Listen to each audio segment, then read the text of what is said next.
Hey everyone, welcome back to our KQL threat hunting series. Today I'm going to show you something really powerful, how to take one base KQL query and transform it into three completely different threat hunts. This is about working smarter, not harder, and getting maximum value from your security data. We will be analyzing real network traffic to detect web reconnaissance, unusual UDP broadcasts, and abnormal TCP patterns.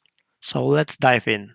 This is our foundation, a simple but powerful query that gives us an overview of all network traffic.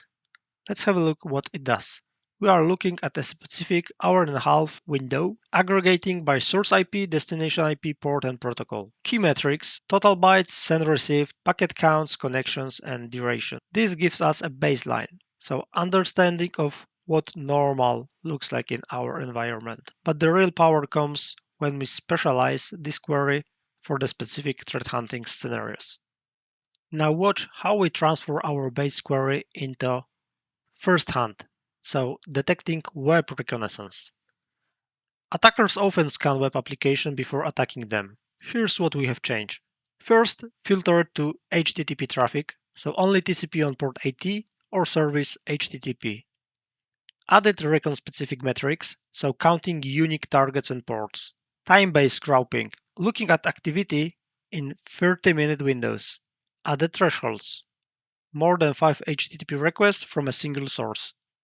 And the last, scoring system, so calculates recon likelihood. What this really detects? For example, automated scanners crawling web applications, attackers probing for vulnerable web apps, TVWA, PHP admin, and so on, and reconnaissance before credential stuffing or simply brute force attacks. Legitimate users typically access a few resources, but recon tools hit many paths, and hit many paths quickly. This query catches this pattern. Next hunt takes a completely different angle. UDP broadcast analysis. Normal networks have predictable broadcast patterns. Here's our transformation. Switch to the UDP protocol. Different threat surfers. Added categorization, so NetBIOS, MDNS, DHCP, LLMNR. Different metrics. Broadcast count, packet size, and duration. Also longer time window. 1 hour periods for broadcast analysis, and lower thresholds, just 2 broadcasts which can be suspicious. What it detects? Network discovery scans using NetBIOS. MDNS and LLMNR spoofing attacks, DHCP exception attacks, worm propagation using broadcast, unusual service discovery patterns. Broadcast traffic should follow predictable patterns. Sudden spikes or unusual sources indicate scanning or attack activity.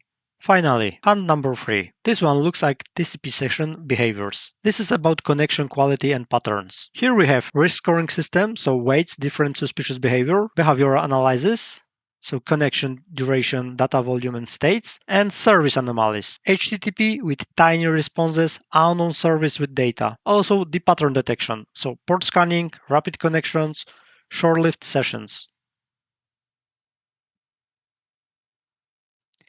What this detects? Port scanning, so many short fade connections, data exfiltration, so large transfer in short time, also C2 beaconing, so regular short connections, service enumeration, and fast flux networks.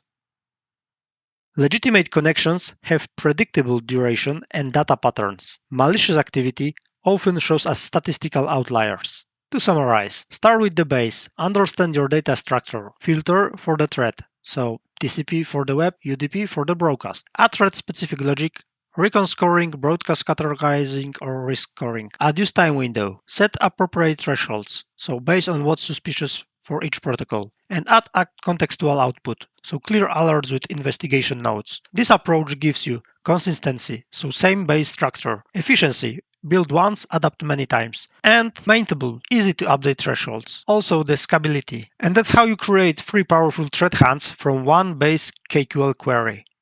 Remember, effective threat hunting isn't about writing thousands of queries. It's about writing smart, adaptable queries and give you multiple perspectives on your data. Try this approach with your own security data. Start with a simple base query, then specialize it for different threat scenarios. You will be amazed at what you can discover. If you found this useful and helpful, please like and subscribe for more KQL and threat hunting content. Thanks for watching and happy hunting!